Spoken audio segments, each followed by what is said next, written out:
So I just want to start off by welcoming everybody and also the minister to come to the podium. Minister, over to you.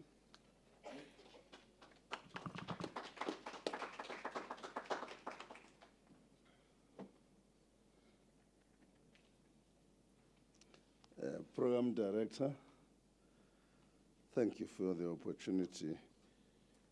Commissioner, Director General, and the stranger, the Governor of the Reserve Bank, is somebody who does not necessarily mix with us. It's good to be with us. I must say to fellow South Africans, welcome to today's media briefing of the preliminary outcomes of revenue collection for the year 2021-2022. This year, the South African Revenue Services celebrates its 25th year of existence. It was formed, as people like Momo will recall, out of a collection of institutions such as Inland Revenue Service, in Custom and Excise. We ended up having with this beautiful and most effective and efficient institution.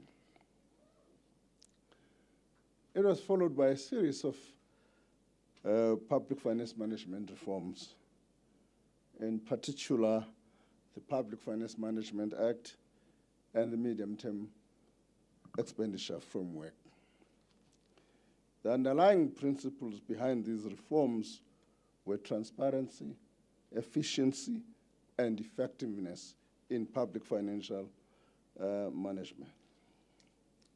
A well-functioning revenue authority is not only a central part of these reforms, but also of a well-functioning democracy.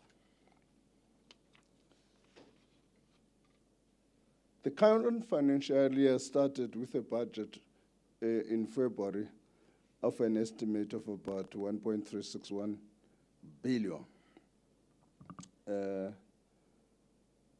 5 months ago, during 2021, we shifted the goalpost and added an estimate of about 120 billion over that target of February. So shifted the goalpost and gave SARS another target of 1.485 billion. The Commissioner has already indicated and is going to announce whether they've met those targets or not. That's not for me to announce. My duty is to say to the Commissioner, here's the target. My estimated expenditure is this. Here's your target. And Mr. Dondo, Mkhajane's duty is to spend. My duty is to announce what they have decided. How much is going to collect and how much is going to spend. So it's going to be interesting for the Commission. We're looking for that nice story. But I do know one thing. What he's going to announce is better than what I said. I would not have come out. First, I had to ask him, is it a positive story?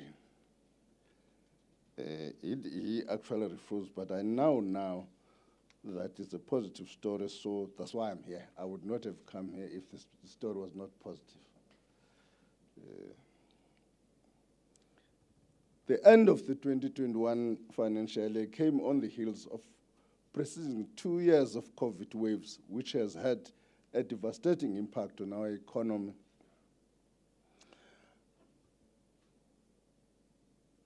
I thought it's abating. Somebody was telling me that the experts are saying we're expecting another wave in May. That's what experts says. I don't know. That's make me get worried. Because if you see all the performance of the GDP figures actually show the impact of easing down of lockdown. And my own assessment of the GDP figures, you will see the performance of restaurants and hotels on the consumption side, that it reflects the easing down. And by the way, on durable goods, it shows the contribution of lower interest rates. And the governors here, I must keep quiet about the impact of what they've. I don't know, in the light of the 50 basis points, what that's likely to do on consumption. But another problem is geopolitics, which tensions which have evolved as a result of the Russia invasion on Ukraine. We've said a lot on this stuff in Parliament. I don't want to report that in detail here. I've said a lot about it. What was fascinating is that I presented the budget on the 23rd of February. Then on the 24th of February, I've not looked at my TV and anything. I go to the rock up at the office, and one of my DDGs said, you know, Minister, your budget is at risk. Some of the risk you were talking about in your budget, some of them are likely to be realized. I said, why? He said, Russia has attacked Ukraine. So the following day, the 24th, after the budget. While South Africa is relatively food secure, I don't think we'll escape some of these global pressures, particularly on food, inflation, and fuel prices, which we talked about yesterday.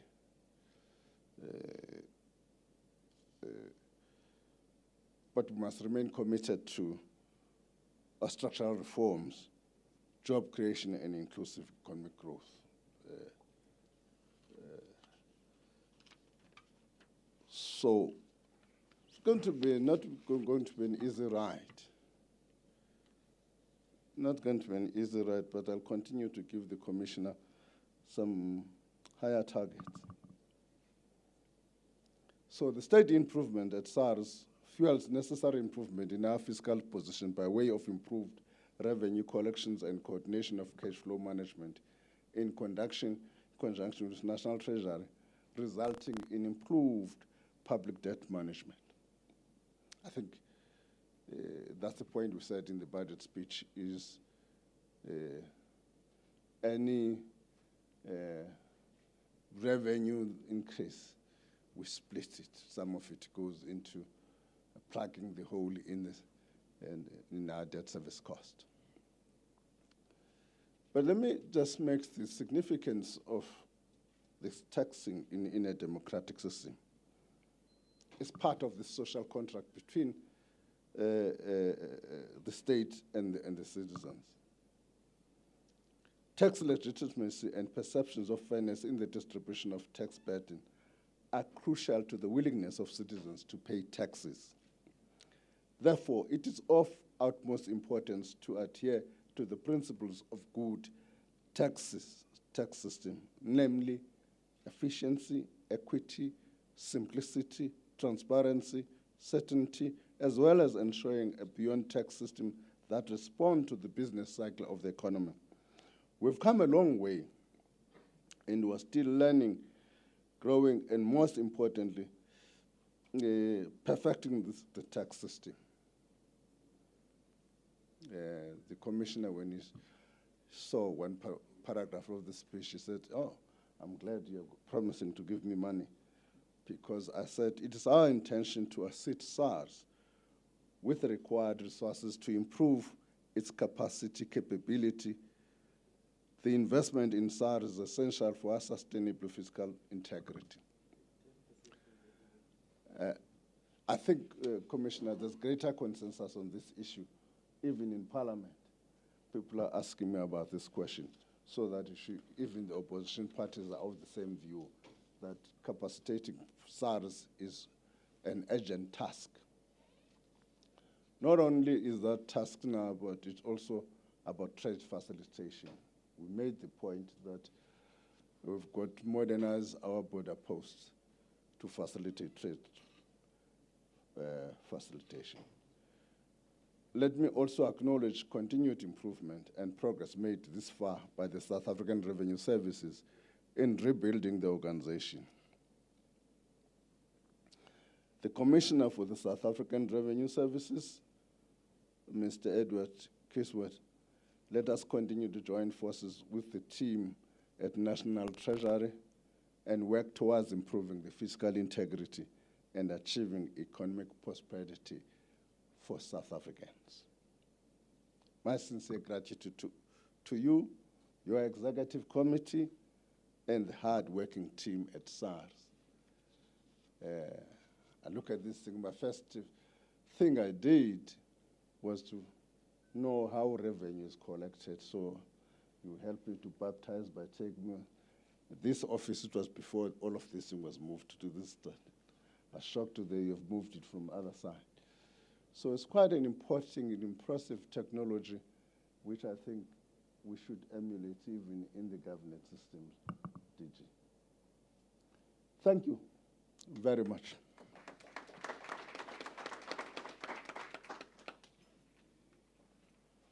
Thank you, Minister, for the inspirational news and words. Thank you so much. I'd now like to invite our Commissioner on the stage. He does not need any introduction. Commissioner, over to you.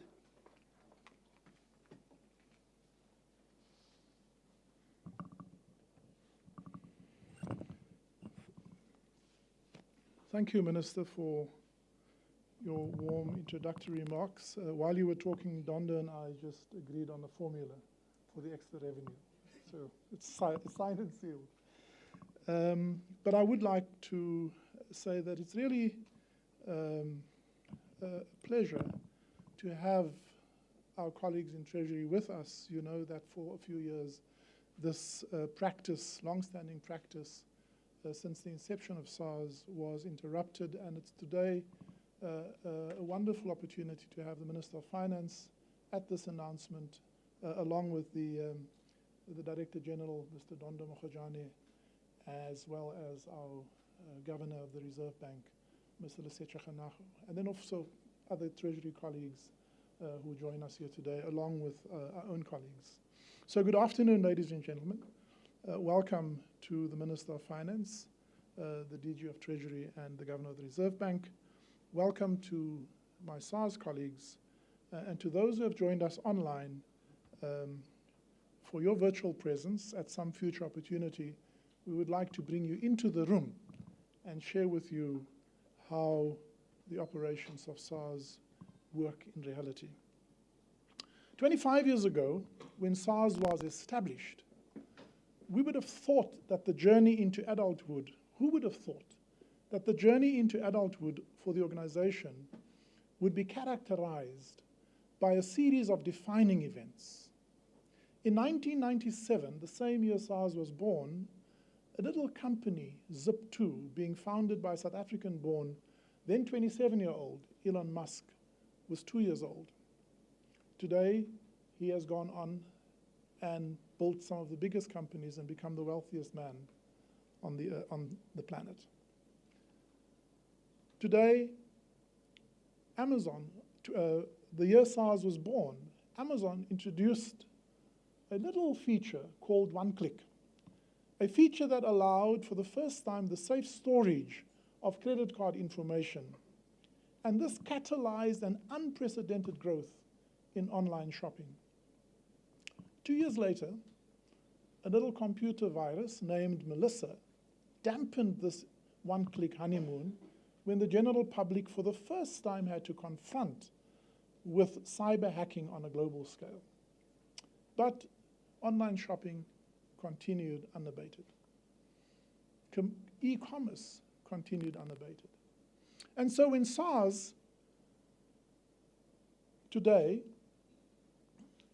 have had to adapt and evolve to this evolving context. Entities such as Google, Facebook, Twitter, Airbnb, and others have become global companies. Household names, and in many cases verbs, did not exist when SARS was created. You would not have owned an iPhone until 10 years later, and you would only be able to send a WhatsApp message a year later. And even one more later, you could start a following on Instagram.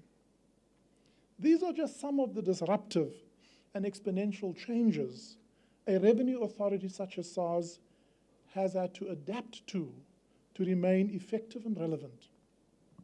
Along the way, we also had to cope with the dot-com bubble, 2 years into then already, but stretch until 1999.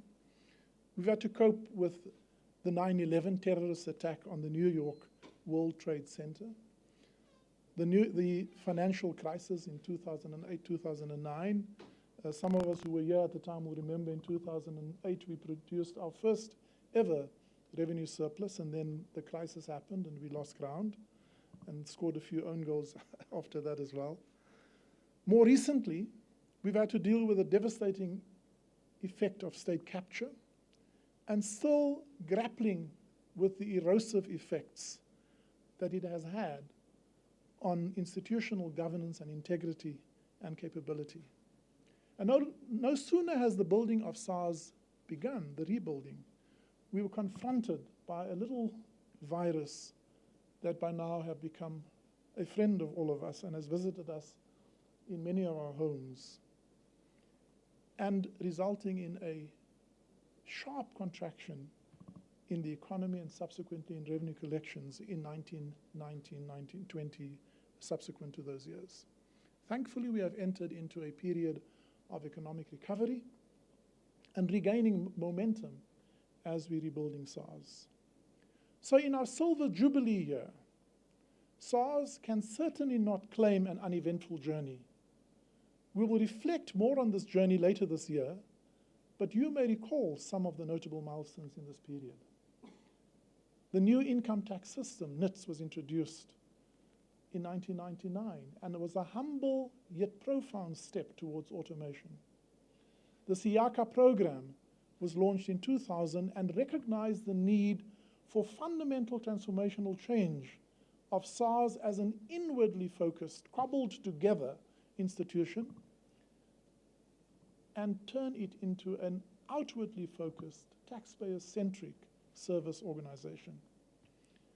The establishment of the Large Business Centre in 2004 was another significant step towards taxpayer segmentation, recognizing that not all taxpayers have the same needs. By the way, it was the reason I was hired as its first group executive 18 years ago. Interestingly, I was also appointed as the first chief operating officer in SARS in 2006, when we had to cope with the reality that in fact SARS is not merely an administrator of law, but a huge, complex organization. The SARS modernization journey began in earnest in 2007 and started a fundamental shift towards the way we would engage with taxpayers. And then 3 years ago, we launched Vision 2024, which was the aspiration to create a smart, modern, and relevant SARS that would also be trusted and admired and would function with the highest level of professionalism and be beyond reproach. And this is an important aspiration, as well as our strategic intent to deliver a program of voluntary compliance. Since its formation, SARS has collected more than 17.8 trillion rand, enabling a significant safety net for the most vulnerable in society, the provision of social goods and services, and laying the foundation for sustainable economic growth. Over the past 25 years, net revenue collection have grown considerably more, with more than a tenfold increase from 147.3 billion in 96-97 to over 1.5 trillion in 2020-21. growing at a compound annual growth rate of 9.9%, almost 10% CAGR. A capable state is about the quality of its public servants as well as the efficiency of its institution. Today, I want to recognize the leadership of all my predecessors and will more formally acknowledge their contribution when we celebrate our Silver Jubilee later this year.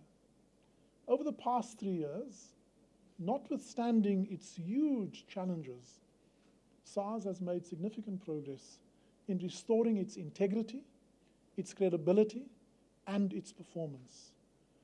We would, however, be the first to admit that we still have a long way to go to meet our own high standards and aspiration.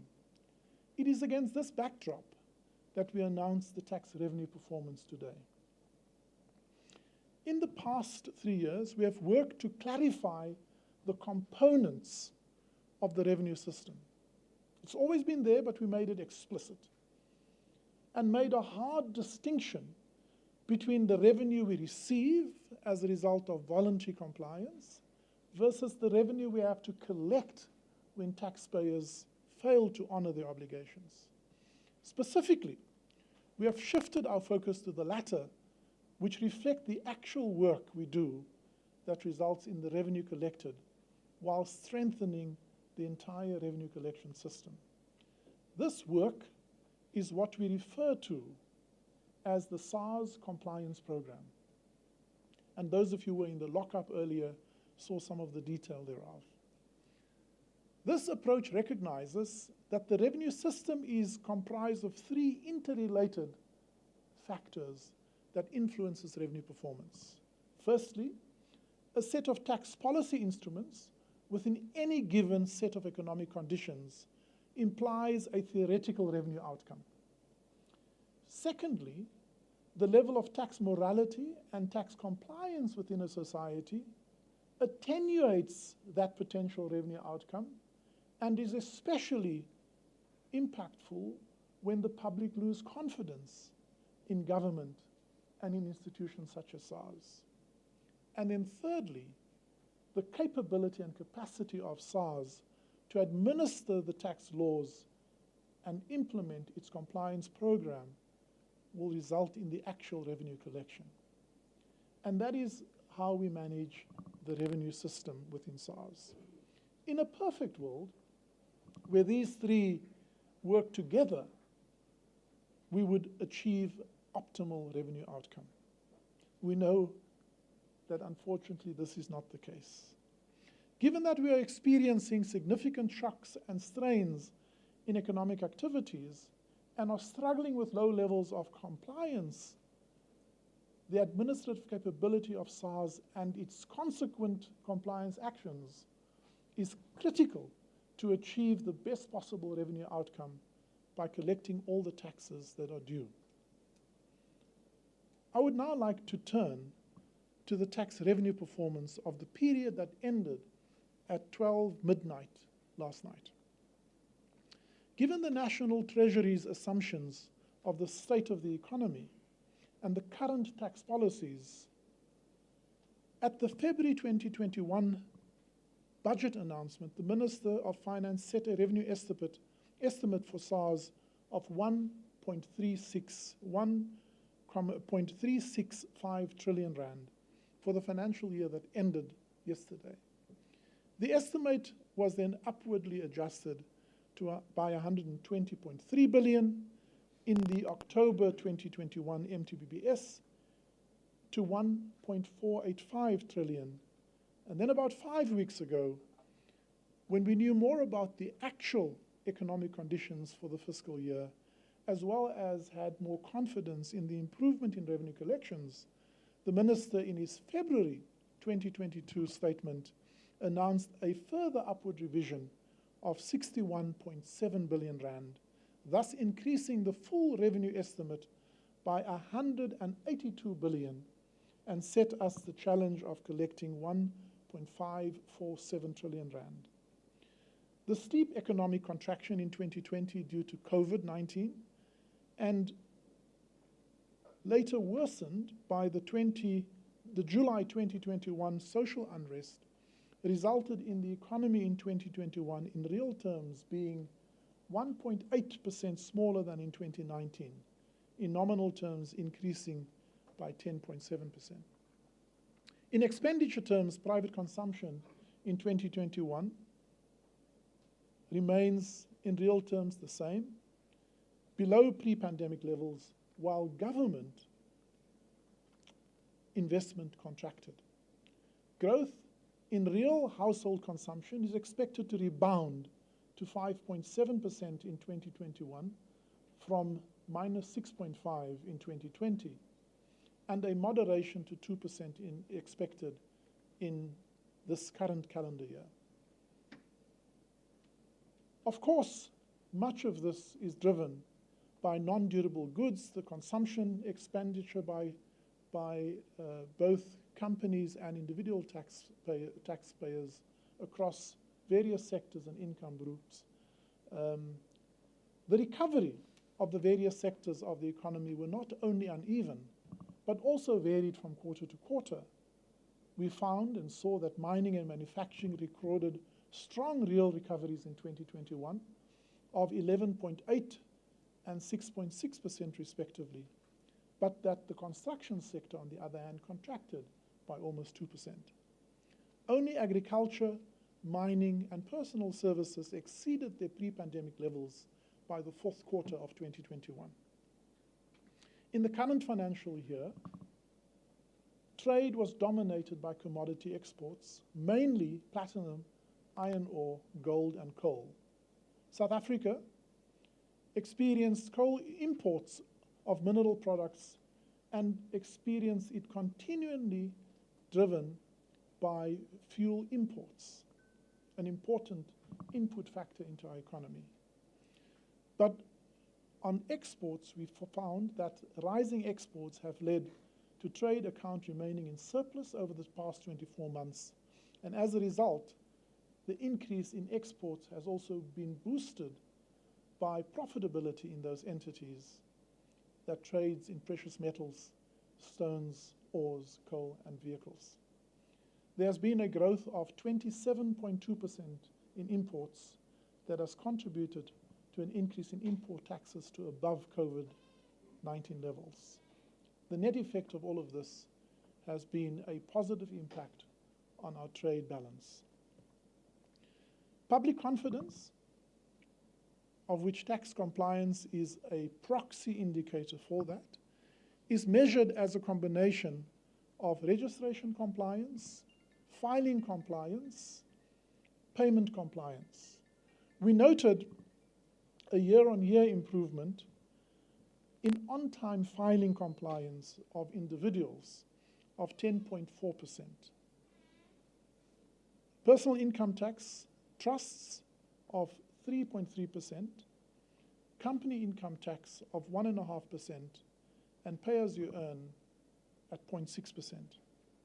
Payment compliance show a year-on-year improvement for company income tax of 4.4%, VAT of 1.4%, and pay as you earn of 1.8%. But as I mentioned earlier, a significant amount of work still has to be done to improve overall compliance. And then the third factor, which is the administrative efforts by SARS, I remain convinced that the most effective and sustainable way to improve the fiscal integrity of our country is to ensure adequate investment in SARS in order to improve its administrative capability and capacity. Our increased focus on revenue collection efforts are yielding pleasing results. This year, I can report that just our compliance revenue efforts for the 2021-22 fiscal year yielded a contribution of close to 210 billion rand. This represents the work of the 12,500 employees at SARS. I will take you through key aspects of this work that we have executed in this regard later in my address. The resilience in tax revenue performance is evident in the rebound in tax collections in 2021-22. Tax to GDP ratio recovered to a high of 24.7%, viewed against a long-term average of 22%, driven by a buoyant outcome for revenue with a buoyancy ratio of 1.93%. And you will know that at a 1-to-1 ratio, we grow tax revenue at the same rate that growth in the economy happens in nominal terms. The long-term average ratio for tax buoyancy is 1.18 against this year of 1.93, a significant positive delta. A tax revenue sector analysis indicates the annual growth across all sectors is led by mining, manufacturing, as well as wholesale and retail sectors. You may recall that last year, on the same day, I announced a tax revenue result of 1.25 trillion for the prior year. Given this context, I now turn to the only reason you are here today, and the only reason many shortened their lunch break to join us online, which is to announce the preliminary revenue result for 2021-22. So I'm very pleased to announce a tax revenue result of 1.563 trillion rand. This represents an increase in 25% year-on-year growth, or added an additional 314 billion rand compared to what we collected last year. Interestingly, this is also a 15.3% growth from the pre-COVID year of 2019 to 2020. So whilst the economy is still in a recovery phase, we are beginning to see a normalization of revenue growth to make up the dip that we've experienced during the worst period of COVID. If I share with you a tax type performance, the significant contributors in this regard, PIT was net up by 67.3 billion, or 13.8%, to 555.8 billion rand. Corporate income taxes, net up by 119.2 billion, or 58.3%, to 323.6 billion rand. VAT, up by 59.5 billion rand, or 18%, to 390.7 billion rand. Import duties, up by 10.7 billion rand, or 22.6%, to 58 billion rand. And domestic specific excise duties, up by 17.3 billion rand, or 53.5%, to 49.6 billion rand. So you'll see a healthy contribution across all of the significant tax types. Turning to cash flow management, or refunds, we have paid back into the economy 321 billion rand as processed, and it reflects a year-on-year increase of 10%, mostly dominated by VAT refunds of about 262.4 billion rand. A further refund of 33.7 billion rand for personal income taxes and 17.7 for corporate income taxes. But in processing tax refunds, we strive to balance the trade-off between a service to the taxpayer and risk to the fiscus. And this is important, and I'll come back to that in a moment. The sectors that benefited most from the refunds compared to prior year are mining, finance, agriculture, manufacturing, and the tax refunds paid out in the year under review are the highest ever paid out by SARS in 25 years of its existence, and represents an estimated 5.1% of GDP, reflecting the importance of efficiently administering refunds and allow this to flow back into the hands of individuals and businesses to stimulate the economy.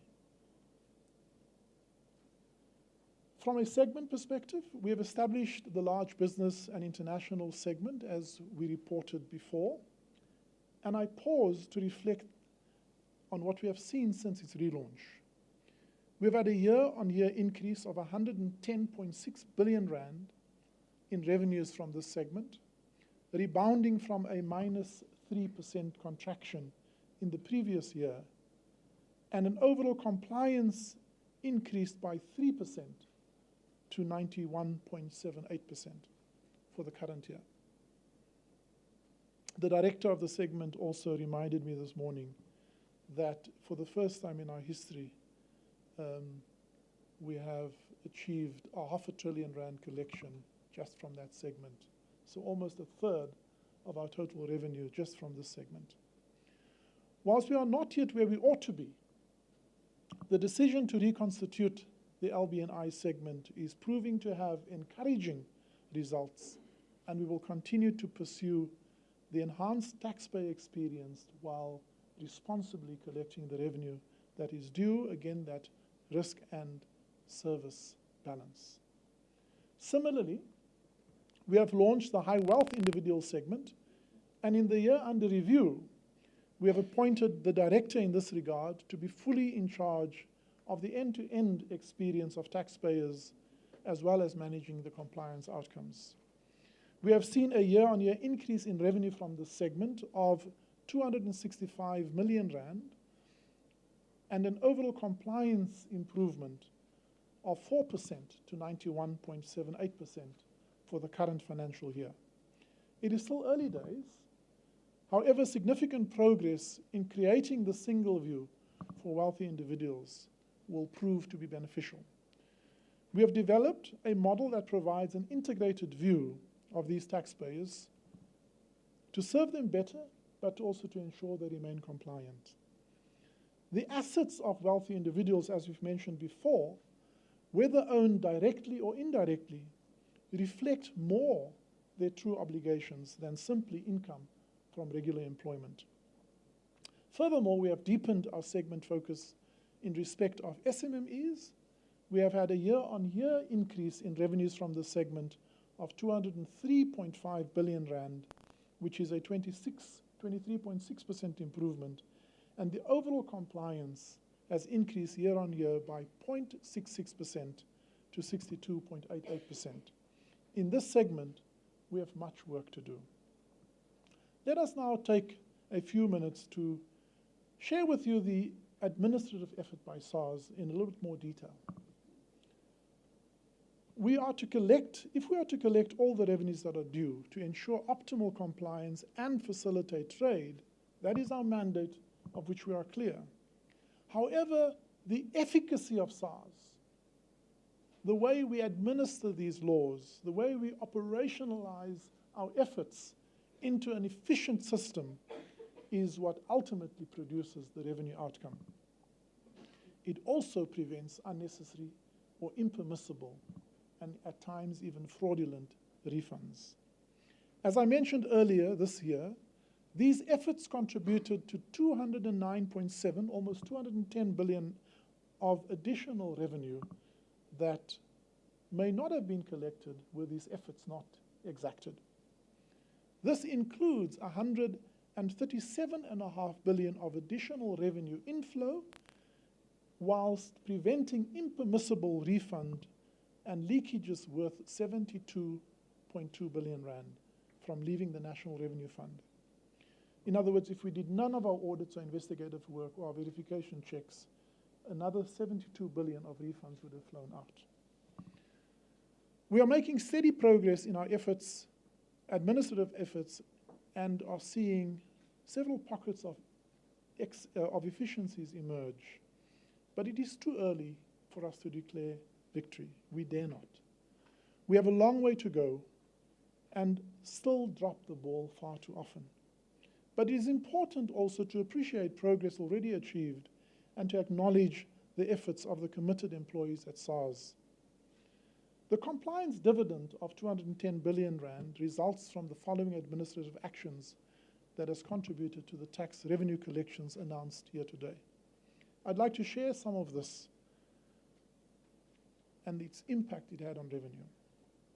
Under general compliance, which includes non-filing, late filing, underpayment, and non-payment, early successes includes a register expansion or tax base expansion of an additional 1.8 million newly registered taxpayers across the three main tax types, 7 billion of additional tax revenue collected, 1.8 billion of refunds that were paid out, resulting in a net tax revenue added to the base of 5.1 billion.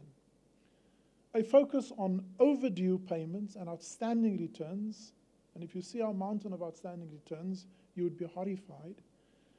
But this year, we have concluded 3.6 million cases in terms of overdue payments and outstanding returns. We have issued almost 500,000 final demands, 406,000 third-party payment appointment payment agents, 223,500 COVID-19 deferred payment arrangements, 88,900 civil judgments was obtained, and 18,500 compromises were approved. And these are approved in instances where the entity no longer exists, have gone into business rescue, or the revenue has become uneconomic to collect. Outstanding debt collections from these efforts amounted to 67.2 billion rand, and this, for interest's sake, about 15 billion from the large business sector and 51.8 billion from the rest of our register.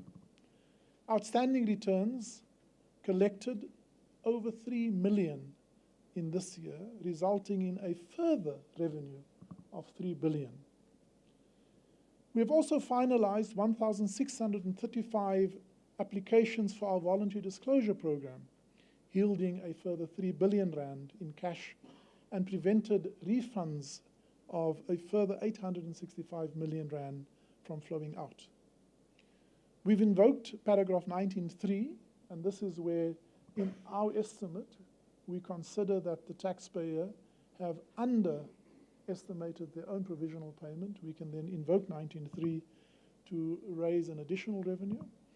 This year we finalized 21,540 such cases and collected 20 billion additional revenue. And this again is about 6,600 in the large business segment and about 14,900 from the SMME segment.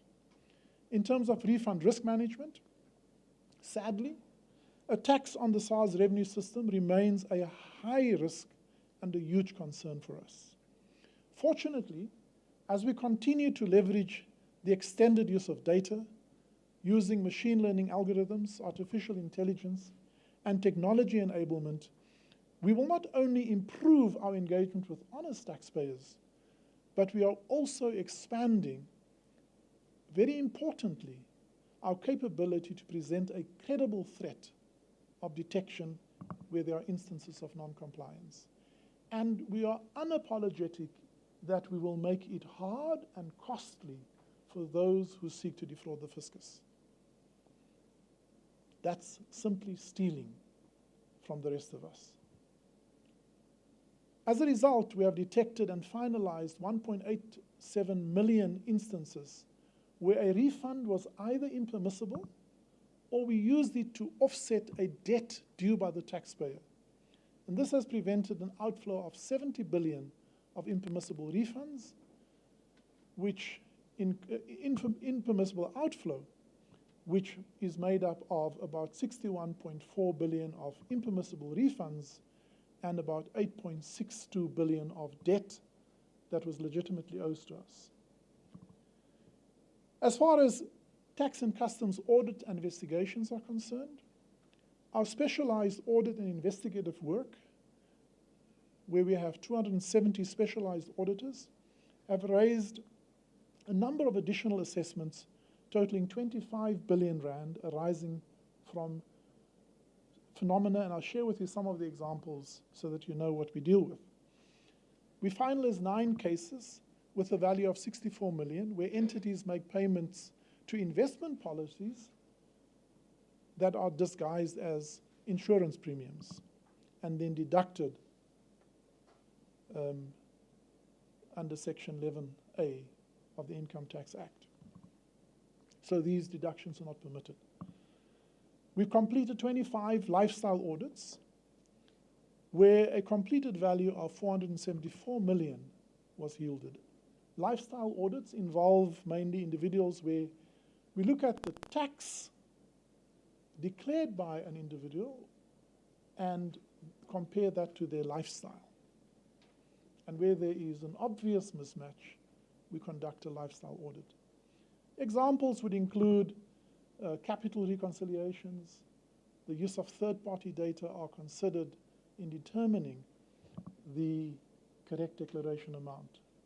A focus on individuals that have access to luxury assets and extensive business relations in this regard is relevant.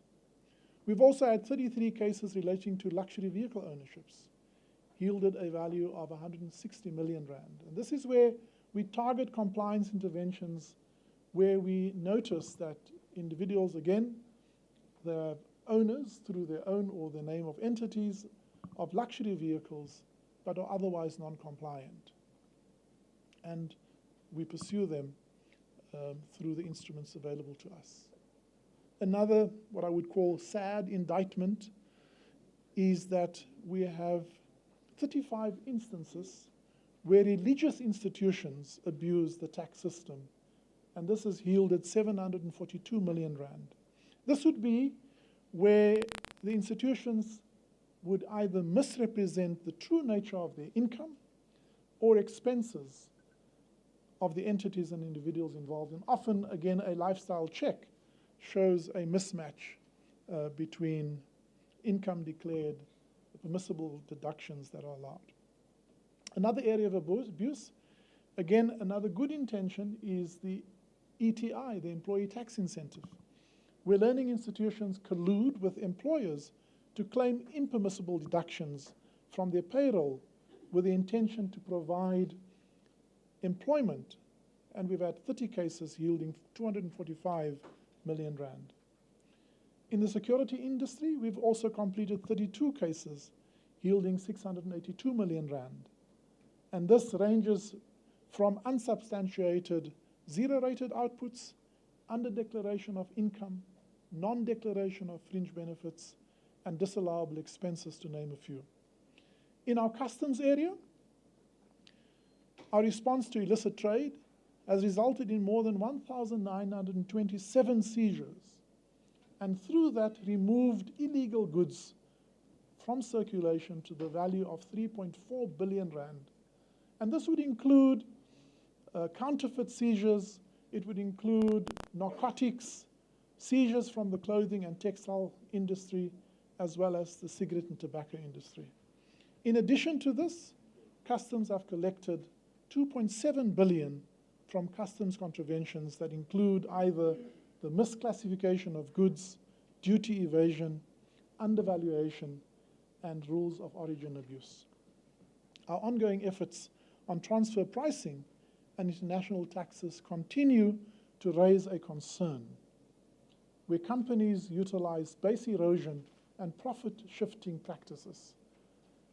This is obviously focused in the LB&I segment, and they have completed 345 cases, yielding an audit result of almost 12 billion rand, including 11 transfer pricing instances.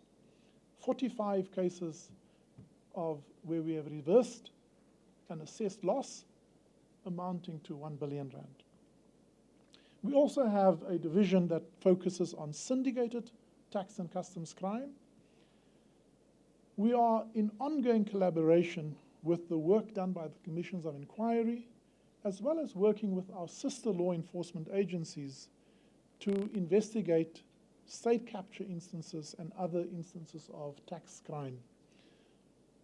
This includes also instances of illicit financial flows and illicit trade interventions. There are currently 46 projects comprising of 557 active investigations that focuses just on the illicit economy. And to date, we have estimated prejudice, revenue prejudice through these active investigations of 42.3 billion rand. 366 preliminary investigations have been utilized, 499 profiles and 222 inquiries were completed. The focuses areas, which I'm sure you're interested in, would include fuel, tobacco, alcohol, clothing and textile, leather and footwear, as well as VAT carousels. This is a scheme where people pretend to take things across the border, but simply round trip them back into the country to claim the VAT deduction on exports.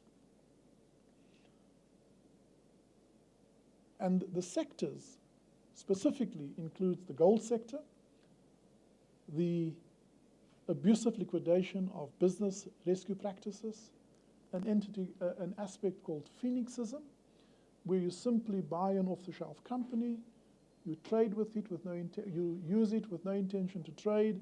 After 3 or 4 months, you collapse it, take another off-the-shelf company, and you continue to abuse the VAT refund system. Illicit financial flows and tax evasion cases are also included. 209 listed economic focus areas. This has raised an additional assessment value, specifically focused on income tax and VAT, of a further 11.9 billion rand. In this year, we have also concluded 159 investigations and issued letters of demand amounting to 28.5 billion rand, and inventory relating to illicit economy cases. We are involved in 38 projects, and a further prejudice of 2.2 billion has been identified in the 43 investigations. You are also interested in state capture cases, so I can share with you that 8 projects comprising of 13 civil and 45 criminal investigations, 29 civil and 23 criminal investigations have been finalized, and currently 20 matters have been handed to the National Prosecuting Authority. The revenue recovery from these efforts to date amount to 7.73 billion. This is not slow, certainly too slow to most of our liking. There is a steady increase in the activity in these areas, and also an improvement in collaboration with the other agencies. In personal protective equipment, you will also know that was a high interest area of abuse. We are continuing to work with this stream. From the previous year, we've identified further non-compliant taxpayers supplying PPE services to government. The result of this to date is we've collected a further 176 million of undeclared revenue. A total of 77 cases are now registered with SAPS. 50 of these cases are with the NPA, and 20 of these cases are already on the court roll. 15 cases were completed in court, resulting in 13 convictions, and 6 people were also arrested. When taxpayers are in dispute with SARS, there are also processes in law that allows us to resolve these disputes. So in terms of dispute resolution, there's an increasing trend where taxpayers take administrative points on a general increase in litigation across all areas, as they are permitted to. On tax appeals involving determination of tax liability, we currently have a success rate of 87% that have resulted in judgment in SARS's favor, amounting to 465 million rand, and decisions in favor of taxpayers of 5 million rand. And so whilst we still is an area where we can improve, our methodology for selecting these cases and for dealing with it still is proving to be justified. On litigation involving administration of tax, our success rate is 82%, and in customs and excise, 85%. I'd like to reiterate that taxpayer confidentiality is central It's sacrosanct to the relationship of trust between SARS and society, and we are often faced with requests for access to taxpayer information, the media included, and we will continue to apply our best interpretation of the law in responding to those matters. But also, we'll subject ourselves to the normal processes of dispute resolution. In criminal convictions, we have achieved a number of notable prosecution successes with lengthy jail sentences.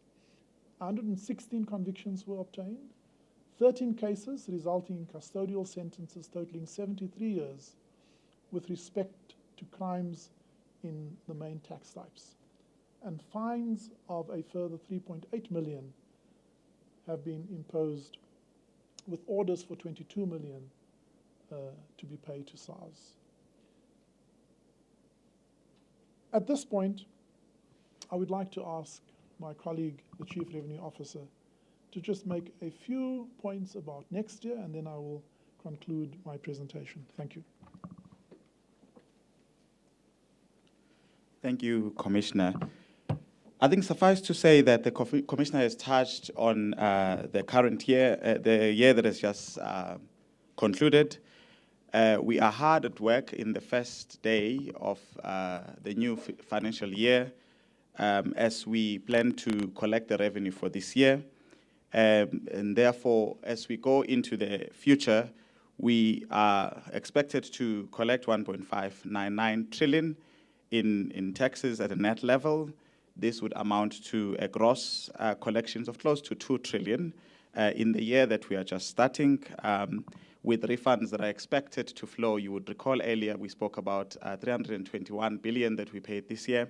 We're expecting that in this year, according to our model, that we would be processing around 340 billion rands in refunds. So we are I've got our work cut out for ourselves to be able to get to the 1.599 trillion. I think it's important also to state here that whilst the Minister has given us this challenge, that we also worked with our colleagues, both at the Reserve Bank as well as the National Treasury, to be able to come to this particular number in a committee that is called the Revenue Analysis Working Committee. And we'll continue to observe the economic environment as well as further development within SARS to make sure that we monitor whether there's a need to revise that number. That number is based on a number of assumptions that have been taken in the macro environment. And as those shift, and I'm sure the Minister would make considerations around whether that number shifts at MTPPS or not. I'm not encouraging it at all. However, that's the number that we are working on. We are stating this to reflect the fact that SARS is already at work on day number 1. This revenue would be flowing from our traditional products that lead in the collection, pay-as-you-earn, as I said, VAT and CIT, and that's where we are planning to focus on to collect the revenue. Maybe quickly, let me just highlight a few additional pieces of work that we'll do. Some of these are new, but some are old. We've been doing them, but we are wanting to entrench our focus in these areas because we still believe that there's an opportunity for us to be able to extract additional revenue. The Commissioner spoke about international taxes with reference to transfer pricing. We do believe that there is still opportunity for us to extract revenue for the fiscus in focusing there. You'll remember that the Davis Tax Committee made some recommendations to the Minister of Finance around this particular theme of work. Our colleagues in the LB&I segment are gearing themselves up to go deeper into this area of work. We must also state that the area of trade mispricing will continue to be an area that we focus in, especially undervaluation fraud, because we do believe that as we see imports coming into the country, as reflected in the trade taxes that we have seen increasing, that opportunities for trade mispricing is an area that provides us an opportunity to collect additional revenues, especially under the theme of undervaluation of those imports as they come in. And again, we work with other jurisdictions where we've got mutual assistance agreements to be able to understand the reference pricing mechanisms that informs our actions in this regard. Debt collections, we still have a debt book that is quite substantial, and we believe that there's opportunity that sits in there, and we'll continue to ensure that we collect revenues against that particular debt book. Without mentioning an exhaustive list, I think it's also important that we continue our focus on syndicated VAT fraud.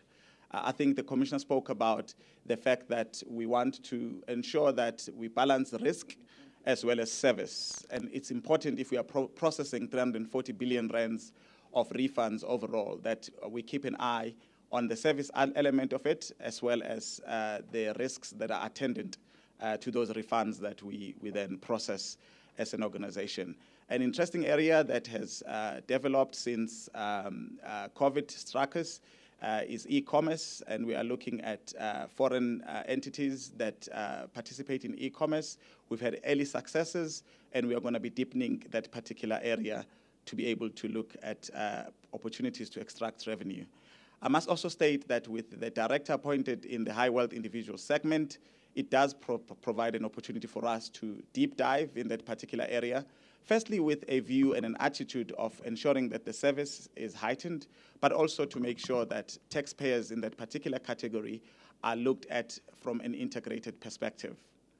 Lastly, let me also indicate that we will be focusing in the year ahead on voluntary disclosures. As we touch on third-party data and get insights from such, we would want to ensure that our voluntary disclosure program is efficient through the unit that runs that program, and that we are able to channel taxpayers that would like to bring themselves to full compliance via that program, of course, within the provisions of the law. So we are hard at work along those themes of work, and we are clear that there is a clear plan for 22-23 to ensure that we continue in delivering on our mandate of collecting all revenue due, facilitating legitimate trade, protecting our borders, as well as ensuring that as an entity, we continue to enforce and ensure maximization of compliance. That's what I wanted to just share as a forward-looking view. Thank you very much. Commissioner, back to you.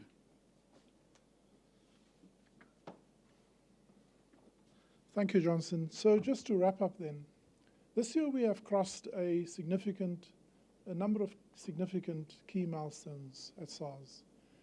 For the first time, gross revenue collections have crossed the 1.8 trillion. For the first time, net revenue collections have crossed the 1.5 trillion mark. For the first time, refunds have crossed the 300 billion mark, and the LBI achieved its first $500 billion. So these are significant thresholds that we have achieved, but also on which we can build.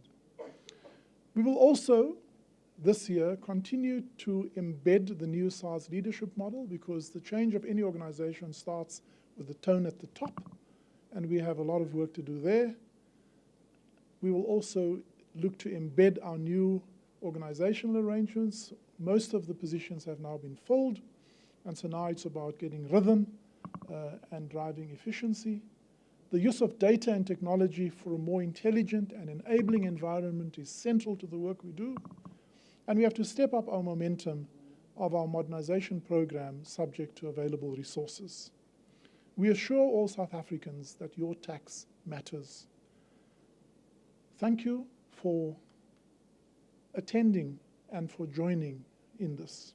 I specifically would like to thank our President, Ramaphosa, for entrusting us with this privileged work, for our Minister of Finance, Mr. Kodongwana, and the Deputy Minister of Finance, Dr. David Masandu, along with our colleagues in National Treasury under the leadership of my colleague, DG Dondo Mkhojane. The Chief Revenue Officer also referred to our very productive collaboration with the Reserve Bank, so please convey our thanks also to them, Governor Kganyago. We also have to thank the community of intermediaries without whom we could not do our work, the millions of taxpayers without whom we would have no purpose, and the 12,500 hardworking men and women at SARS, I would like to pause and give them especially an unreserved expression of my appreciation for continuing to step up and join us in this important work. A huge thank you to every single taxpayer and trader whose efforts to comply, to make tax contributions, and for their patience with us when we occasionally drop the ball. And of course, thank you to our partners and families. Your support remains indispensable to our success. Thank you. Thank you to the media for helping us tell our story. I wish you a wonderful day further and hand over to the Program Director for questions that you may have. Thank you.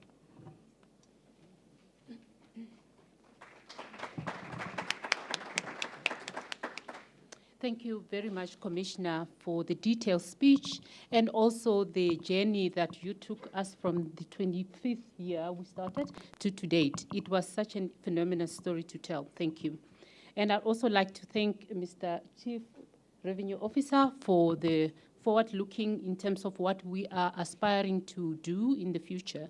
Thank you so much. I would like now to start a Q&A session wherein we're going to start with people who are inside the room.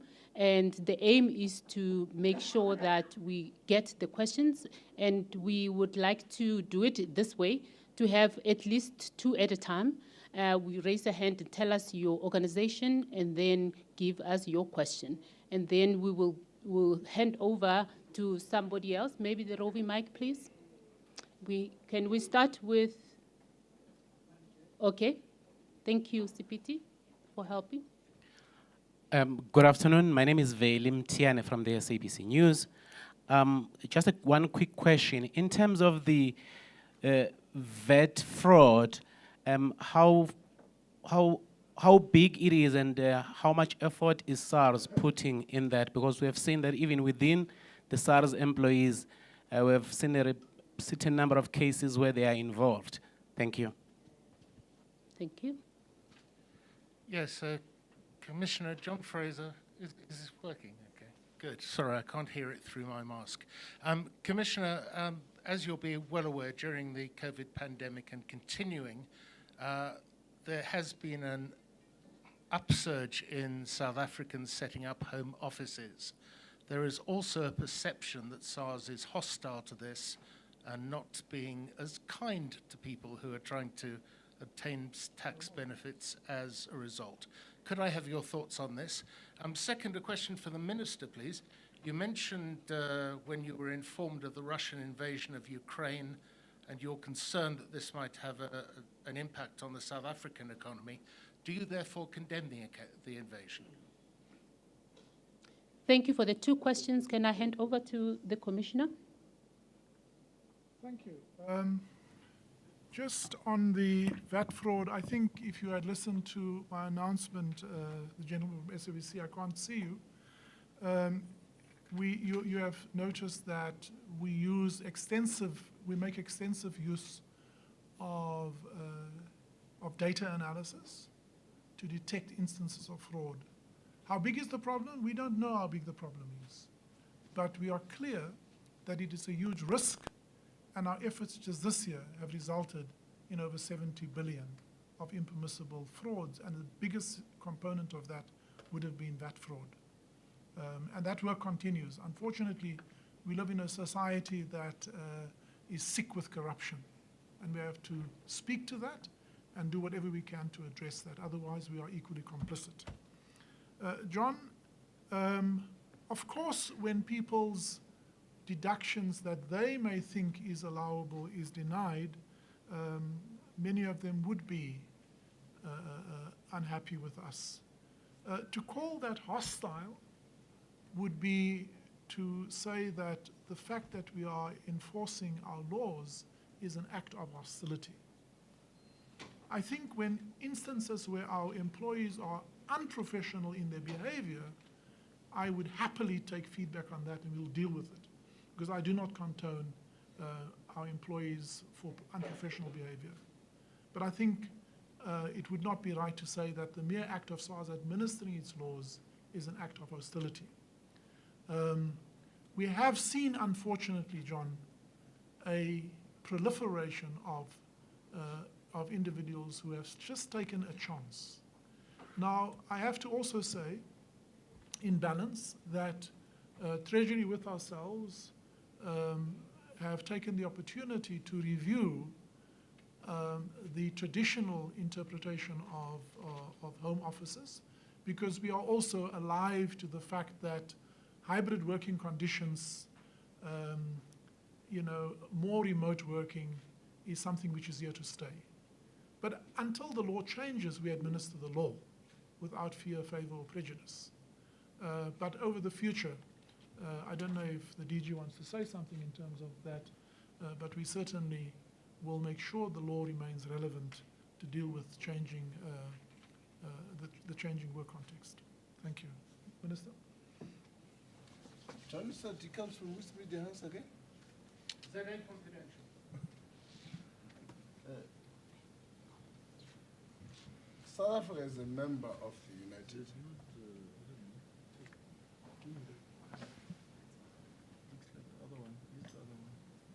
This one.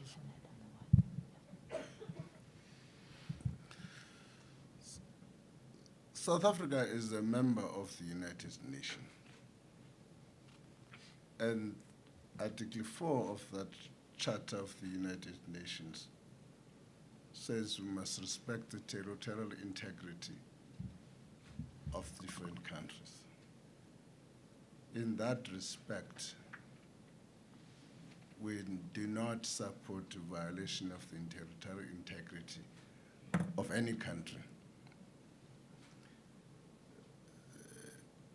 I don't know whether you're putting words into my mouth that I should use the word condemnation.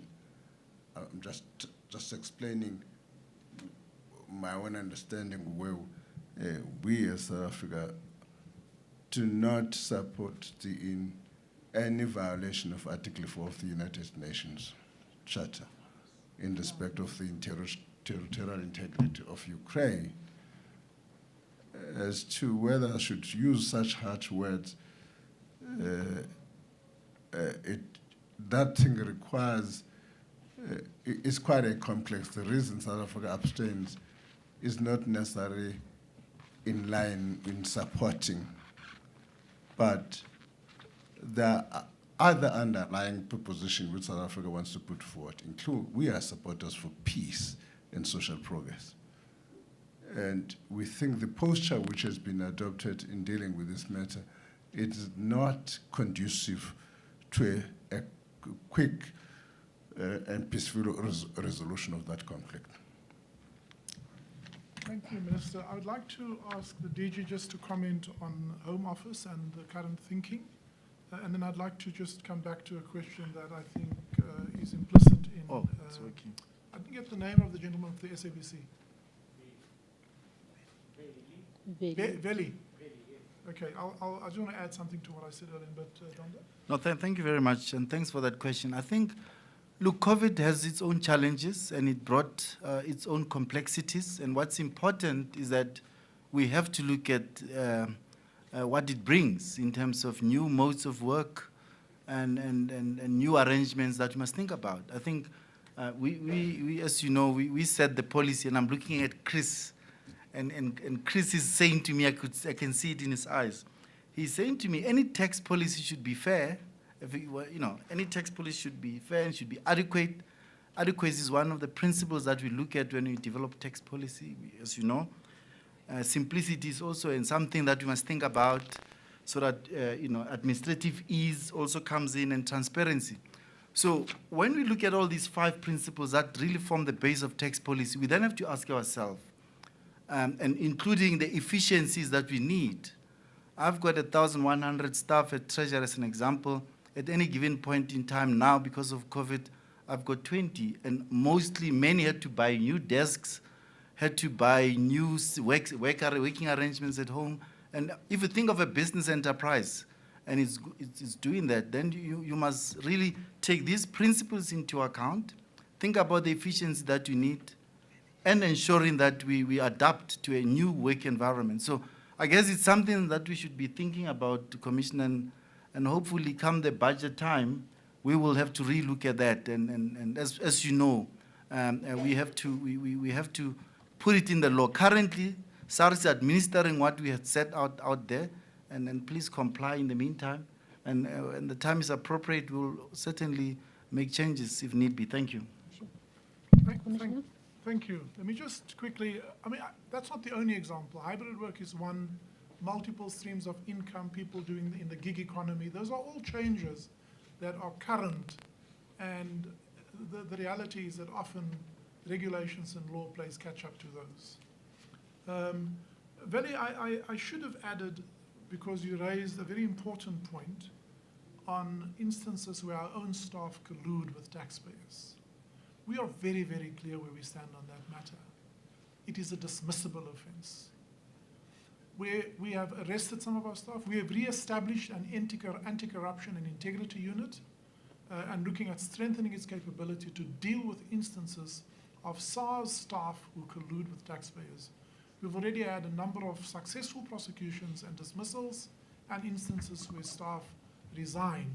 And the resignation of an employee who is caught colluding terminates the employment, but does not mean that we will not pursue a criminal offense. So we have taken a very clear stance, Veli, that we will not tolerate any act where one of our employees collude with taxpayers or abuses the authority that are given to them in law. Thank you, Commissioner. 2 more questions from other media houses, please. Thank you. Is it on? Okay. Good afternoon, Barry Bateman, ENCA. We've heard a lot about improved compliance. We've had a demonstration of the technology, which is quite impressive, how we can drill down and get the finest details about a company and an individual, about what he owes. And many of us, anecdotally, we know of small businesses, people who have, I've got a friend who went into business rescue because of his challenges he had paying money over to SARS, a few $100,000. Yet we have reports of the ANC owing the taxman 100 million rand. How did it get to that level that an organization like the ANC owes SARS 100 million rand? And what message is it sending to the businesses that are struggling out there to meet their obligations? Of course, what does it say about SARS as trying to shrug this notion of it being captured? Thank you. Thank you, Barry. Next question, please.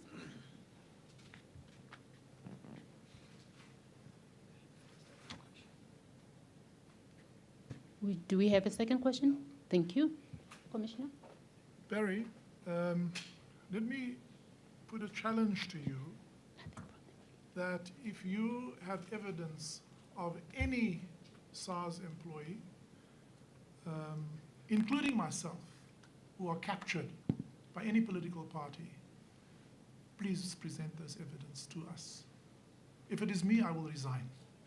I have no question that this work is too demanding and too important to compromise what we do by having what is a mandate in law compromised by an alternative or even political agenda.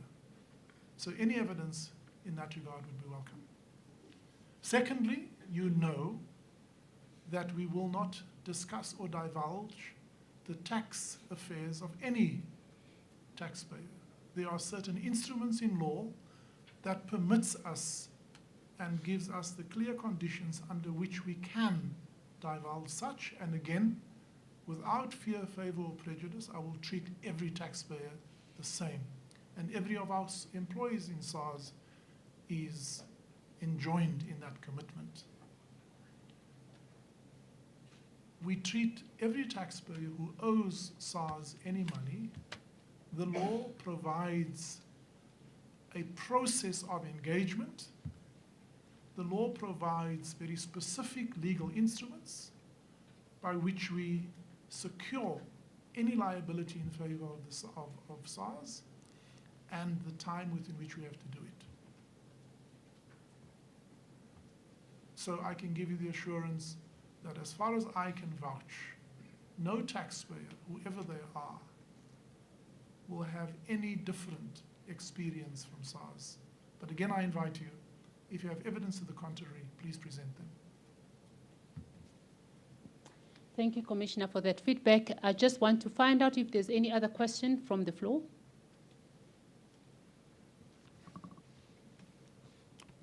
Nothing online yet, Commissioner. And maybe we... You're online? No, nothing online. Nothing online. Yes. Thank you then. Okay. So we expected some questions online. We are not getting any from there. So we'd like to thank everybody who came through, especially the media houses, and thank our minister, our commissioner for the speech, and our dignitaries from National Treasury and other government departments. We would like to also thank our employees for joining us online and to congratulate them for the hard work. We really thank you so much for making it possible. Thank you so much.